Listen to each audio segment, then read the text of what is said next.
Hello everyone, welcome you all in our YouTube channel Shaikshanik Deepstambh. आपल्या सर्वांचं शैक्षणिक दीपस्तंभ या आपल्या चॅनलमध्ये हार्दिक स्वागत आहे.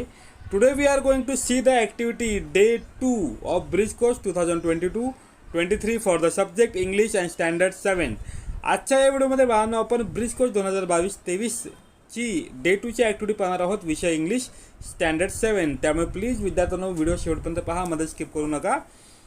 त्याबरोबरच आपण जर नवीन असाल किंवा अजूनही आपल्या चॅनलला सबस्क्राईब केलेलं नसेल तर शैक्षणिक दीपस्तंभ या चॅनलला सबस्क्राईब करा. बेल नोटिफिकेशन ऑन करून ठेवा, जेणेकरून नवनवीन व्हिडिओबाबत थेट नोटिफिकेशन्स आपल्या मोबाईलवरती भेटत राहतील. चला तर मग व्हिडिओला सुरुवात करूया. Subject English standard 7 day 2 activity with answers. Number day 2 आपली आहे. टायटल त्याचं बघूया आपण, fun and games with Tara and friends. हा चॅप्टर आहे आपला. त्याच्यावरती बघूया लर्निंग आउटकम काय काय आहेत. कॉम्पिटेटिव्ह स्टेटमेंट म्हणजे understand English spoken in the surrounding, respond to different kinds of instruction, request and direction in varied context, respond to oral message, question, inquiry etcetera appropriately. म्हणजे या लर्निंग ॲक्टिव्हिटीनंतर तुम्ही English spoken जे आहे म्हणजे अवतीभोवती जे English बोललं जातं ते तुम्ही चांगल्या प्रकारे तुम्ही अंडरस्टूड कराल, तुम्ही समजून घ्याल. त्याचप्रमाणे ज्या विविध प्रकारच्या इन्स्ट्रक्शन्स आहेत, ज्या विनंत्या आहेत, ज्या गाईडलाईन्स, ज्या डायरेक्शन आहेत, त्याला तुम्ही रिस्पॉन्ड करू शकाल, त्याला तुम्ही प्रतिक्रिया देऊ शकाल. Respond to oral message, question, inquiry म्हणजे एखादी इन्क्वायरी आली, क्वेश्चन, एखादा मेसेज असेल तर तुम्ही इंग्लिशमध्ये असेल तर तुम्ही त्याला रिस्पॉन्ड करू शकता. 3 नंबर लर्निंग ॲक्टिव्हिटी एक्सपिरियन्स बघूया आपण. एक प्रयोग आहे किंवा एक लर्निंग ॲक्टिव्हिटी आहे, बघूया आपण. Teacher ask 4 different student to read each of the 4 questions. बघा, टीचर विद्यार्थ्याला 4 विद्यार्थ्याला सांगतात की to read each of the 4 question, 4 प्रश्न त्यांना वाचायला सांगतात. Teacher then ask 4 other student the question. नंतर शिक्षक इतर 4 विद्यार्थ्यांना ते प्रश्न विचारतात. Teacher ask a peer to say whether the answer given is right. If not, teacher ask the peer to give the correct answer.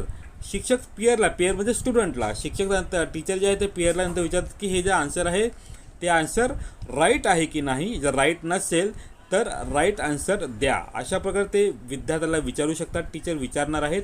Teacher ask the whole class if it is answer is given is right.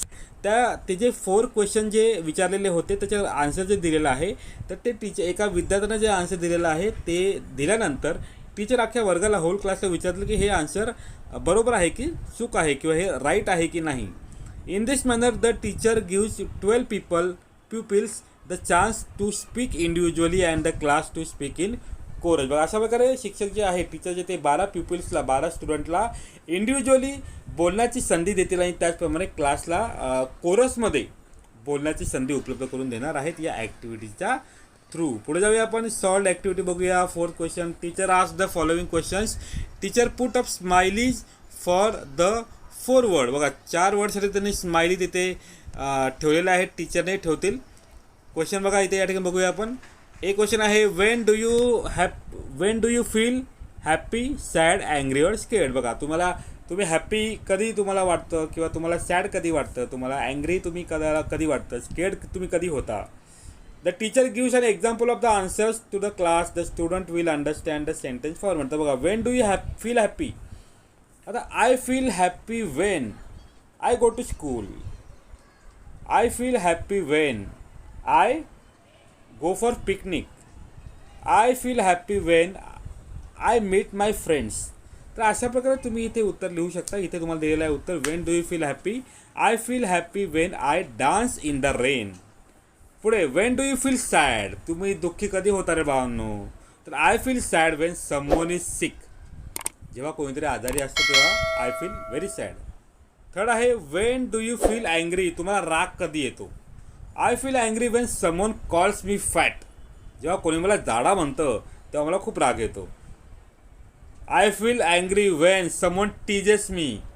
जेव्हा कोणी मला चिडवतो तेव्हा मला राग येतो. When do you feel scared. तुम्हाला भीती कधी वाटते, तुम्ही घाबरता कधी, तुम्हाला भीती कधी वाटती. I feel scared when I am alone in the dark. जेव्हा मी अंधारात एकटाच असतो तेव्हा मला भीती वाटते. होय की नाही.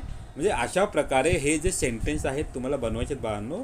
प्रत्येक सेंटेन्स किंवा 2 वाक्य तुम्ही बनवू शकता. When do you feel happy, तर I feel happy when I, पुढे कंटिन्यू तुम्ही तुमचे वाक्य लिहा. त्याचप्रमाणे सॅड, अँग्री आणि स्केर्ड याचेही तुम्हाला 2-2 वाक्य तुम्ही लिहू शकता. पुढे जाऊया आपण. Teacher puts up all 4 example model answer on the blackboard or on screen sharing. हे जे 4 उत्तर आहेत तुमच्या टीचर तुमच्या बोर्डवर लिहितील आणि या संदर्भातील आणखी इतर उदाहरणे ते तुम्ही या संदर्भात तुम्ही लिहू शकता. प्रॅक्टिस बघा, आता याचं या संदर्भातच प्रॅक्टिस बघूया बाळांनो आपण. आय फील हॅपी वेन, बघा I feel happy when option दिलेलं आहे saying, dance, play, watch TV, have ice cream, go to school. बघूया आपण एक वाक्य तयार करूया. I feel happy when I go to school. I feel happy when I have are ice cream. I feel happy when I am watching TV. I feel happy when I play with my friends. अशा प्रकारे आपण हे sentence तुम्हाला इथे बनवायचे आहेत. प्रत्येक ऑप्शनचे तुम्ही सेंटेन्स बनवू शकता. The learners will read the given statement and complete it with the given words. Example I feel happy when I sing. बघा I feel happy when I sing. तर या प्रकारे तुम्हाला प्रत्येक ऑप्शनचे तुम्ही एक वाक्य तयार करू शकता. Teacher ask individual student to stand up and read aloud the complete sentence. शिक्षक जे आहेत ते तुमच्या विद्यार्थ्यांना उभा करून पूर्ण वाक्य वाचायला सांगतील. Teacher encourage maximum student to participate in the speaking task. या स्पीकिंग टास्कमध्ये स्पीकिंगच्या या ॲक्टिव्हिटीमध्ये जास्तीत जास्त विद्यार्थ्यांनी भाग घ्यावा यासाठी टीचर नक्कीच तुम्हाला इन्करेज करतील. Teacher puts up the sentence on the blackboard. जे सेंटेन्स तुम्ही लिहिलेले आहेत वहीमध्ये त्यातली काही सेंटेन्स टीचर तुमचे ब्लॅकबोर्डमध्ये सुद्धा लिहितील. 6 नंबर आहे activity extension activity, parallel activity किंवा रिइन्फोर्समेंट. बघूया आपण. The teacher points out at the picture. बघा हे पिक्चर कसलं बघा भावनो. साहजिकच पहिली जी इमोजी आहे ती अँग्री आहे, सेकंड हॅपी आणि थर्ड आहे scary. The teacher encourage the learners to express their emotion and add to the sentence stating why. बघा एक्सप्रेशन दिलेलं आणि वाय म्हणजे का, कारण काय. तुम्ही अँग्री आहेत तर तुम्ही अँग्री का आहात. तुम्ही हॅप्पी आहे, सेकंड स्माइल आहे हॅप्पी, तर तुम्ही हॅप्पी का आहात. तुम्ही स्केड तर तुम्ही स्केड का आहात. वाय म्हणजे तुम्हाला रिझन त्या ठिकाणी तुम्हाला द्यायचं आहे.